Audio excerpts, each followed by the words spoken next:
बिस्मिल्लाहिर्रहमानिर्रहीम। बेटा अगला हमारा टॉपिक है चैप्टर नंबर 20 का हाइड्रोजन इमिशन स्पेक्ट्रम। इसका बेटा मतलब ये है कि आपको पता है कि जब आपका इलेक्ट्रॉन जंप करता है from higher orbit to lower orbit, तो वो क्या करता है, कुछ रेडिएशंस को इमिट करता है, तो उसको बोला मैं क्या कहूँगा, हाइड्रोजन इमिशन स्पेक्ट्रम कहूँगा। इसका हम ये चेक करेंगे इसके अंदर कि हम एक ऑर्बिट को फिक्स करेंगे, उसके बाद क्या करेंगे बेटा कि ऊपर से हाइड्रोजन को फॉल करवाएंगे उस लोअर ऑर्बिट के अंदर। तो मैंने एज्यूम किया जैसे हमने कल पढ़ा था कि En-EP is equal to HF। अब जो P है ये आपको लोअर ऑर्बिट है और जो N है ये क्या है, हायर ऑर्बिट है। इसका बेटा मतलब ये है जैसे ये आपका हाइड्रोजन एटम है, ये इसका न्यूक्लियस है और इसके अराउंड वाला क्या है, ऑर्बिट्स हैं। तो ये कौन सा ऑर्बिट होगा, P होगा, और ये कौन सा ऑर्बिट होगा, N होगा। तो N ग्रेटर देन P हो गया। कल हमने एक फार्मूला पढ़ा था एनर्जी का, -E0 ओवर N का स्क्वायर। E0 यहाँ पे क्या है, ग्राउंड स्टेट की एनर्जी है। इसी तरह AP क्या हो जाएगा, -E0 P का स्क्वायर पुट इन 1, तो -E0 N का square minus into -E0 P का square is equal to HF। तो आपने बेटा यहाँ पे क्या किया, E0 को कॉमन निकाला तो क्या बन गया, 1 ओवर P का स्क्वायर माइनस 1 ओवर N का स्क्वायर। अगर मैं यहाँ पे वेवलेंथ निकालता हूँ, वेवलेंथ वो क्या बनेगा आपका बेटा, HC क्या है, यहाँ पे आके डिवाइड हो जाएगा, तो वो क्या बन जाएगा, 1 over lambda E0 over HC 1 over P का स्क्वायर माइनस 1 ओवर N का स्क्वायर। इस फार्मूले का बेटा मतलब ये है कि आपने चेक करना है कि जब आपका इलेक्ट्रॉन डी एक्साइट होता है, पहले वह क्या होगा, एक्साइट होगा, एनर्जी को एब्जॉर्ब करेगा। जब वो डी एक्साइट होगा, हायर ऑर्बिट से लोअर ऑर्बिट में आएगा, तो उसकी वेवलेंथ कितनी होगी, E0 भी आपको पता है, H भी पता है, C भी पता है, P ऑर्बिट जिसमें उसने जंप करना है, और N जहां से उसने क्या करना है, जंप करना है।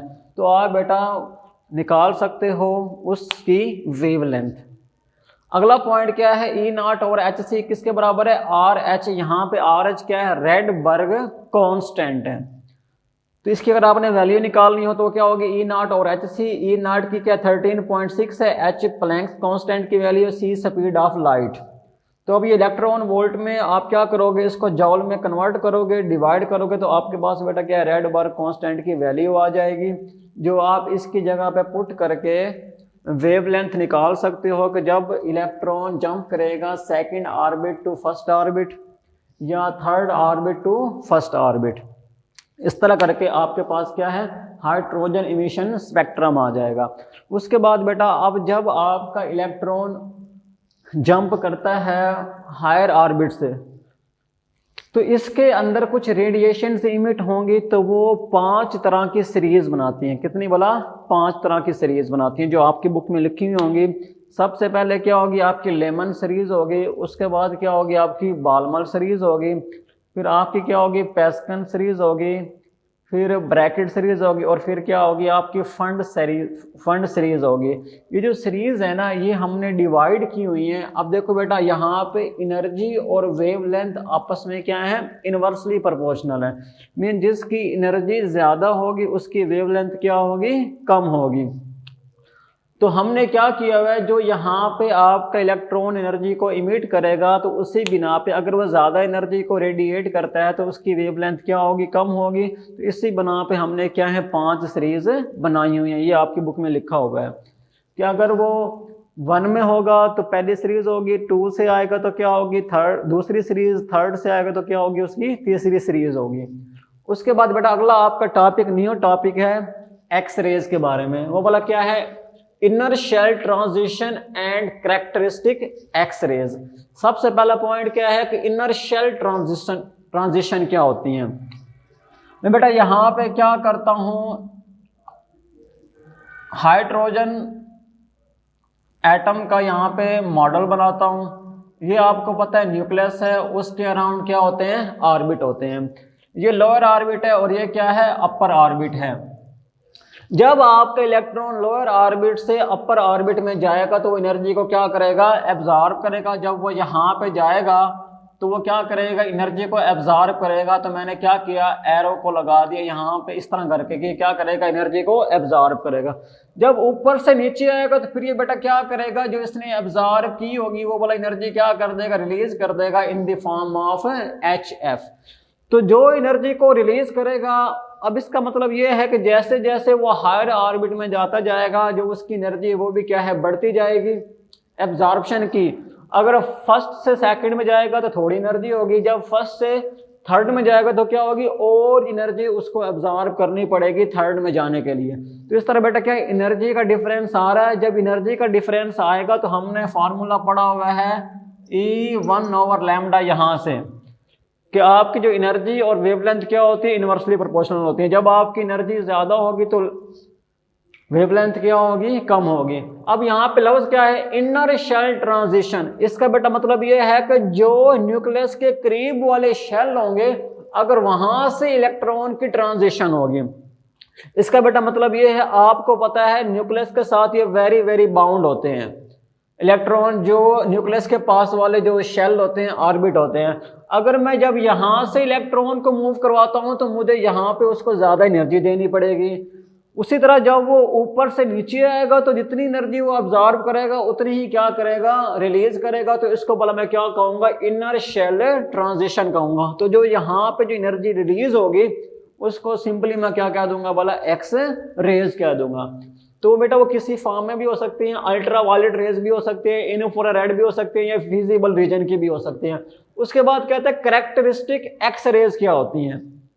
कैरेक्टरिस्टिक एक्स रेज ये होती है कि जब आपका इलेक्ट्रॉन लोअर ऑर्बिट में होता है तो आप सबसे पहले उसको क्या करवाओगे, एक्साइड करवाओगे। एक्साइड का बेटा मतलब क्या होता है कि आप अपने उस इलेक्ट्रॉन को बोला क्या करवाओगे, एनर्जी को एब्जॉर्ब करवाओगे, E=HF। वो एक्साइड हो जाएगा, फिर आप क्या करवाओगे, उसको डी एक्साइड करवाओगे, वो उसी ऑर्बिट में वापस आएगा। जब वो उसी ऑर्बिट में वापस आएगा, जो उसने एनर्जी एब्जॉर्ब की होगी वही क्या कर देगा, वहां से इमिट कर देगा। तो उसको मैंने क्या नाम दे दिया, डी एक्साइटेशन का नाम दे दिया। तो जो वो एनर्जी फिर दोबारा इमिट करेगा, रेडिएट करेगा, उसको बोला मैं क्या कहूंगा, कैरेक्टरिस्टिक एक्स रेज कहूंगा। तो ये बेटा डिफरेंट वेवलेंथ की होती हैं, डिफरेंट एनर्जी की होती है। मीन जैसे आपका ऑर्बिट, जैसे जैसे आप हायर ऑर्बिट में जाते जाओगे आपकी एनर्जी क्या है, बढ़ती जाएगी, तो आपकी वेवलेंथ क्या होती जाएगी, कम होती जाएगी। तो इस तरह करके आपके inner shell transition and characteristic X rays हो गया। याद रखना एक्स रेज जो है वो इनर शेल की वजह से पैदा होती हैं। इनर शेल का मतलब क्या है, न्यूक्लियस के करीब वाले शेल। तो वहां पे न्यूक्लियस का और इलेक्ट्रॉन का बॉन्ड ज्यादा होता है, इसलिए हमें इलेक्ट्रॉन को मूव करवाने के लिए ज्यादा एनर्जी उसको देनी पड़ती है। तो जब वो नीचे आता है, जंप करता है हायर टू लोअर, तो वो उतनी एनर्जी क्या करता है, वहां से रेडिएट करता है। तो यहाँ से आप अंदाजा लगा सकते हैं कि एक्स रेज की एनर्जी क्या होगी, ज्यादा होगी। अब एक्स रेज को प्रोड्यूस कैसे करते हैं, प्रोडक्शन ऑफ एक्स रेज, ये आपका लॉन्ग क्वेश्चन भी है। ये दोनों आपके शॉर्ट क्वेश्चन थे। किसने किया, जर्मन फेसिस्ट डॉक्टर रोन्टिजेन ने इन 1895 में उसने एक्स रेज को क्या किया, प्रोड्यूस किया। एक्स रेज को जब उसने प्रोड्यूस किया तो उसने एक हाइपोथेसिस किया, ये किया कि ये इनर शेल ट्रांजिशन है। तो उस वक्त फिर जो उसकी एनर्जी होगी, बोला वो कितनी होगी, ज्यादा एनर्जी होगी, 100 इलेक्ट्रॉन वोल्ट से 10⁴ इलेक्ट्रॉन वोल्ट। जब एनर्जी ज्यादा होगी तो इस फार्मूले से हम कह सकते हैं कि जब एनर्जी ज्यादा है तो उसकी फिर बेटा जो वेवलेंथ है लैम्डा, वो क्या होगी, कम होगी। वो बोला क्या होती है, 0.1 A0 से 100 A0 तक। इसको आप ऐसे भी लिख सकते हैं 0.1, इसकी वैल्यू 10⁻⁻10 मीटर होती है, या इसको आप बेटा नैनोमीटर में भी लिख सकते हो। इसमें एक पावर कम करोगे 10⁻⁹ हो जाएगा, तो क्या बन जाएगा 0.01 नैनोमीटर। तो ये एनर्जी की इसकी रेंज आ गई, और ये क्या हो गई, इसकी वेवलेंथ। इनर शेल ट्रांजिशन की वजह से इसकी एनर्जी ज्यादा होती है और वेवलेंथ क्या होती है, कम होती है। उसके बाद एक्स रेज को बेटा इसकी डेफिनेशन क्या है, कैसे प्रोड्यूस होती हैं। कहते हैं जब फास्ट मूविंग इलेक्ट्रॉन बहुत ज्यादा स्पीड से आ रहे होते हैं, जब वो किसी मेटल की सरफेस से क्या करते हैं, कोलाइड करते हैं, तो फिर वहां से क्या है, आपके फोटोन का मतलब क्या है, लाइट की रेज वहां से निकलती हैं। उन लाइट की रेज को बेटा हम क्या कहते हैं, एक्स रेज कहते हैं। याद रखना एक्स रेज जो है ये बेटा आपका रिवर्स इफेक्ट है। क्या बोला? रिवर्स इफेक्ट है। किसका बोला रिवर्स इफेक्ट है? Photo electric. ये आप चैप्टर नंबर 18 में पढ़ोगे। फोटो इलेक्ट्रिकल में क्या होता है? फोटो इलेक्ट्रिक में क्या होता है कि एक्सरेज आती हैं, किसी मेटल पे कोलाइड करती हैं और उस मेटल से क्या है इलेक्ट्रॉन्स इमिट होते हैं। लेकिन एक्सरेज में क्या होता है कि इलेक्ट्रॉन्स आएंगे, वो मेटल पे कोलाइड करेंगे, जिसके बाद वहां से क्या निकलेंगी? आपकी रेज निकलेंगी। इसलिए आपका जो एक्स रेज है बोला क्या है? Reverse effect of photo electric effect. Photo का मतलब क्या होता है? फोटॉन्स, लाइट होती है। अब डायग्राम के जरिए हम इसको समझते हैं। सबसे पहले क्या है? Fast moving electron. तो इसके लिए बेटा हम क्या लेंगे? आपके देखो डायग्राम बनी हुई है। आपने सबसे पहले बेटा एक लेनी है इवैक्यूएटेड ट्यूब लेनी है, वैक्यूम जिसके अंदर एयर नहीं होगी। ये वाला क्या है? आपकी ट्यूब होगी। आपने इसको इस तरह करके यहाँ पे ऐसे खींचना है, ये ऐसे बनानी है, इस तरह करके, फिर ये ऐसे लाइन, इस तरह करके। उसके बाद ये लाइन आपकी आएगी, फिर ये लाइन इस तरह करके यहाँ को ऐसे करना है, यहाँ पे इस तरह करके। ये बेटा क्या हो गई? भला आपकी कोई इवैक्यूएटेड ट्यूब मीन वैक्यूम जिसके अंदर आपके एयर मौजूद नहीं होगी। उसके बाद आपने क्या करना है? इलेक्ट्रॉन को प्रोड्यूस करवाना है। तो आप क्या करोगे? एक फिलामेंट लोगे इन द फॉर्म ऑफ वायर, और उसके साथ बोला क्या लोगे? एक कैथोड लोगे जिसमें से आपके इलेक्ट्रॉन ने बोला क्या है? बाहर निकलना है। तो ये आपका रिंग जो आपकी वायर है ये फिलामेंट हो गई। दूसरा वाला क्या हो गया? आपका कैथोड हो गया। अगला पॉइंट क्या है?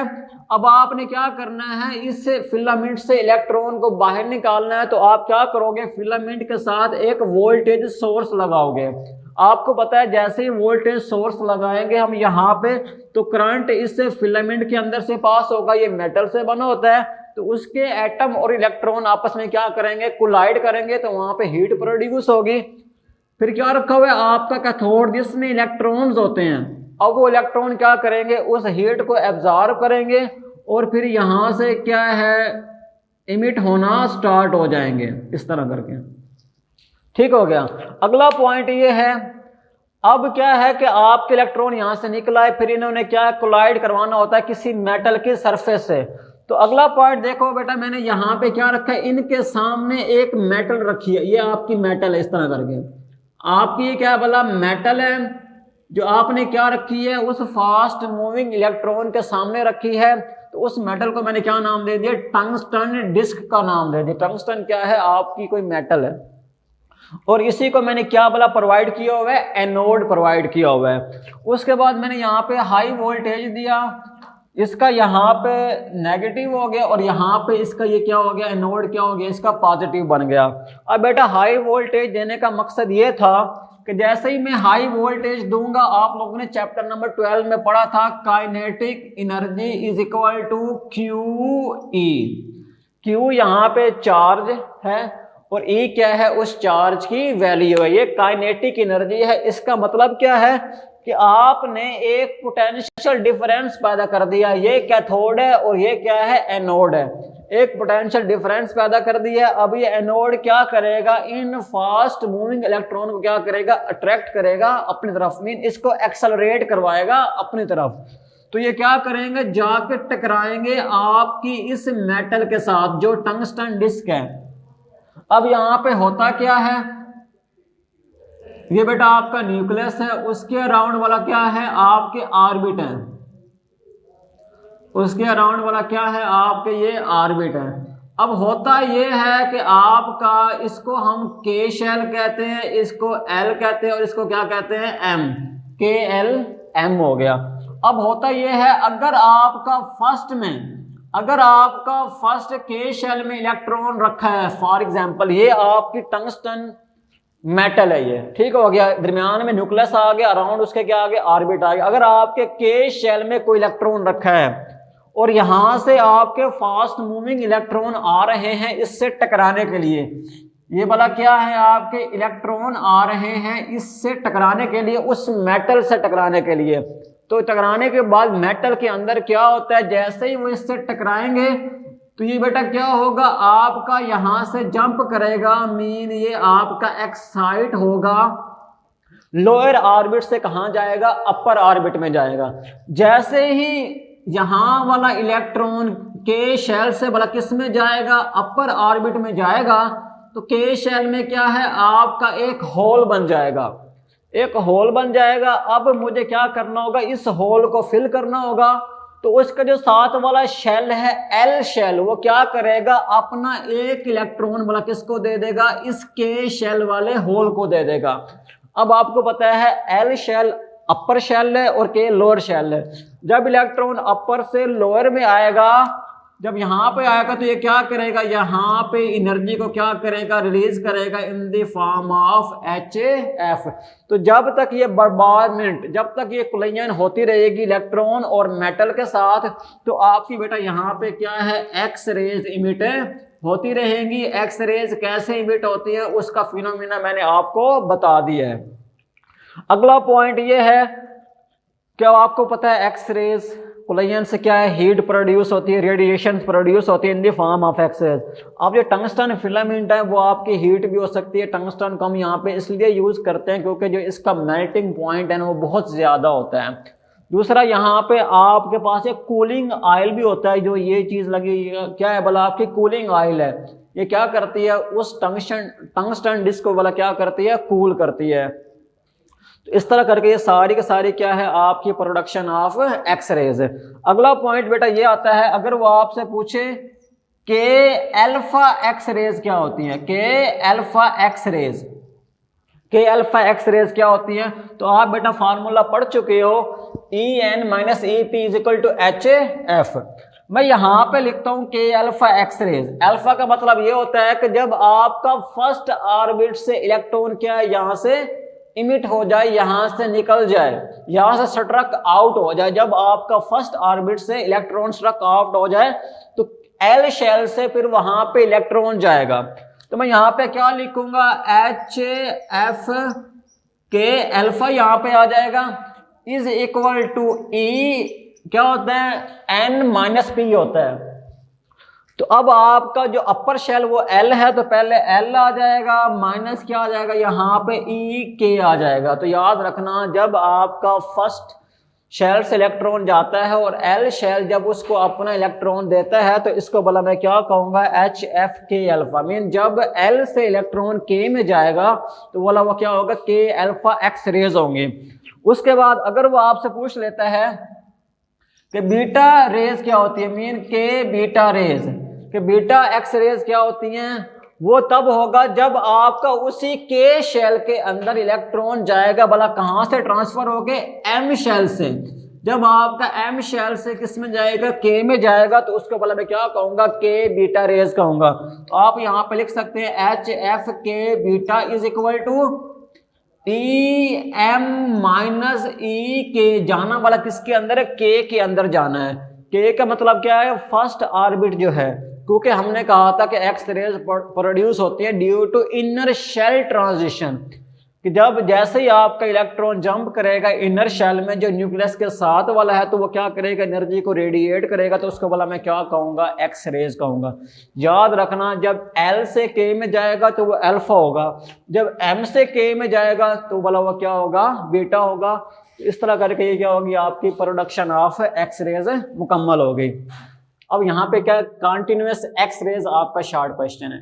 कंटिन्यूअस का बेटा मतलब क्या है, मैं आपको पहले समझा चुका हूं कि जैसे ही आपका के शेल में होल होगा तो उसको फिल करने के लिए L से भी इलेक्ट्रॉन आ सकता है और आपका M से भी इलेक्ट्रॉन आ सकता है। तो यहाँ पे क्या है, डिफरेंट रेडिएशंस आपके यहाँ से क्या होंगी, इमिट होंगी, उनकी एनर्जी भी डिफरेंट होगी और उनकी जो वेवलेंथ है वो भी क्या होगी, डिफरेंट होगी। तो इसको बोला मैं क्या कहूंगा, कंटिन्यूअस एक्स रेज कहूंगा। अब यहाँ पे एक लफ्ज आता है ब्रेमस्ट्रॉलंग और ब्रेकिंग रेडिएशन। ब्रेमस्ट्रॉलंग या ब्रेकिंग का मतलब क्या है, जब आपका इलेक्ट्रॉन फास्ट मूविंग इलेक्ट्रॉन उस मेटल से कोलाइड करता है, तो बेटा आपको पता है मेटल के अंदर क्या पड़े होते हैं, आपके इलेक्ट्रॉन पड़े होते हैं। ये इलेक्ट्रॉन क्या करता है, इसको रिपेल करता है। दूसरा पॉइंट ये है, जब ये इससे टकराता है तो अपनी मोस्टली एनर्जी क्या है, अपने इस इलेक्ट्रॉन को प्रोवाइड करता है। अब यहाँ पे होता क्या है, इस इलेक्ट्रॉन की मैक्सिमम एनर्जी यहाँ पे क्या हो जाती है, एब्जॉर्ब हो जाती है।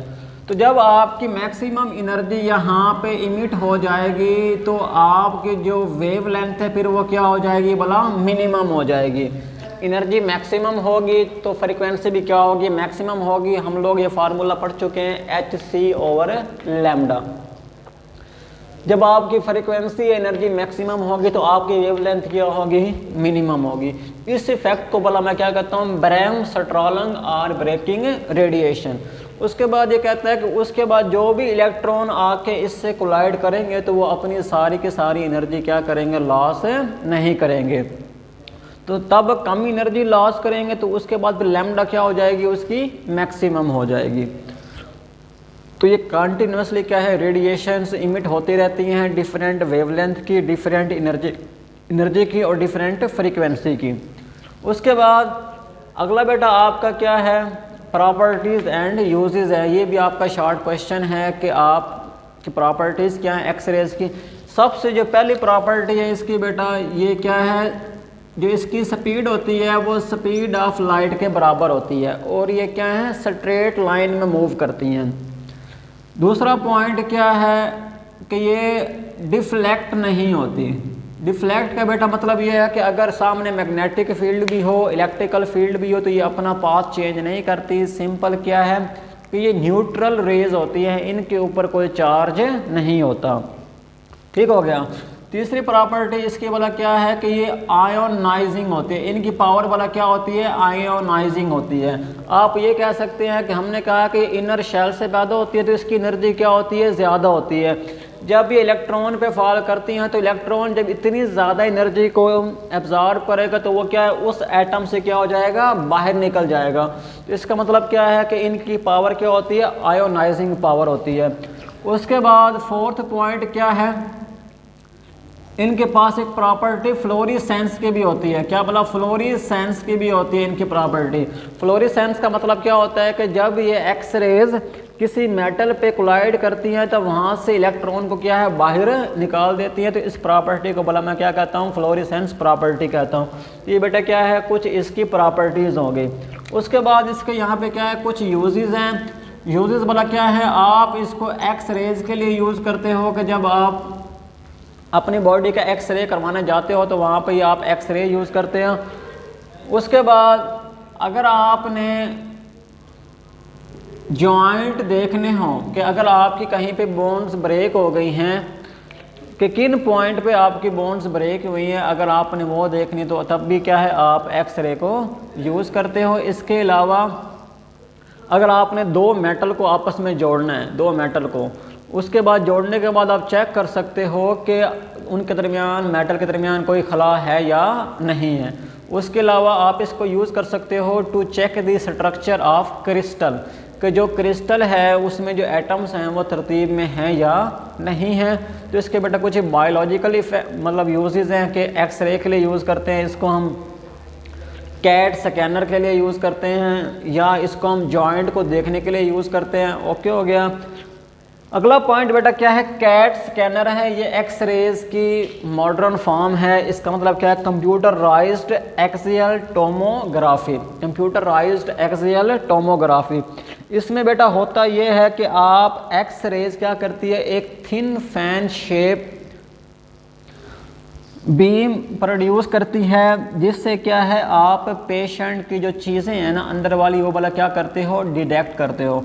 तो मल्टीपल आपके डिटेक्टर्स लगे होते हैं। जब लाइट बॉडी पे फॉल करती है तो वो क्या करते हैं, डिटेक्ट करती है। लाइट फॉल करती है तो डिटेक्टर लगे होते हैं, तो वो सारे के सारे क्या करते हैं, आपके बॉडी का जो इंटरनल स्ट्रक्चर है उसको बोला क्या करते हैं, डिटेक्ट करते हैं। तो इस तरह हम कह सकते हैं कि जो आपका कैट स्कैनर है वो बोला क्या करता है, बॉडी को डिटेक्ट करता है कि आपके बॉडी में कोई फॉल्ट वगैरह है या नहीं है। तो बेटा अगला पॉइंट क्या है, इसका बायोलॉजिकल इफ़ेक्ट है।